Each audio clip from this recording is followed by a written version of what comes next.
VTV news સમાચારોની સાથે હું છું જિજ્ઞાસા। મહેસાણાના ખેરાલુમાં શોભાયાત્રા પર પથ્થરમારા મામલે પોલીસ વિભાગે કાર્યવાહી કરી છે।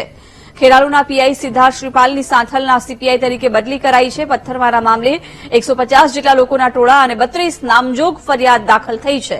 પકડાયેલા 15 આરોપી પૈકી 2 આરોપી સગીર હોવાનું સામે આવ્યું છે। 13 આરોપીના કોર્ટે 26 જાન્યુઆરી સુધીના રિમાન્ડ મંજૂર કર્યા છે। હુમલામાં વપરાયેલા હથિયારો ક્યાંથી આવ્યા તે દિશામાં પણ તપાસ શરૂ કરાઈ। પથ્થરમારા એ પૂર્વ આયોજિત કે કેમ તે દિશામાં પણ પોલીસ દ્વારા સઘન તપાસ હાથ ધરવામાં આવી છે।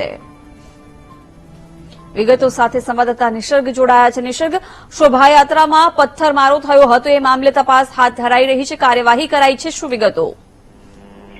જી ચોક્કસ 21 તારીખના રોજ જે ખેરાલુમાં શોભાયાત્રા નીકળી હતી તેમાં શોભાયાત્રા પહેલી માર્ચ વિસ્તારમાં પહોંચતા પથ્થરમારો થયો હતો, જેના લીધે પોલીસ એક્શનમાં અત્યારે આવી છે। પોલીસે જે ખેરાલુ પીઆઈ હતા સિદ્ધાર્થ શ્રીપાલની અત્યારે બદલી કરી દીધી છે। સિદ્ધાર્થ શ્રીપાલને અત્યારે તમે સાંથલ સીપીઆઈ તરીકે મૂકવામાં આવશે, ત્યારે જે સાંથલ સીપીઆઈ હતા કે જે બદલ તેમને ખેરાલુ પીઆઈ તરીકે મૂકવામાં આવે છે। ખેરાલુ પથ્થરમારા મામલામાં પોલીસે 150 નું ટોળું અને 32 આરોપીઓ વિરુદ્ધ નામજોગ ફરિયાદ દાખલ કરી છે, જેમાં 15 આરોપીઓ તો પોલીસે પકડી લીધા છે। તેમાં 2 જે સગીર છે અને 13 બીજા એક આરોપી છે, તેમને કોર્ટે 26 જાન્યુઆરી સુધીના પર રિમાન્ડ મંજૂર કર્યા છે।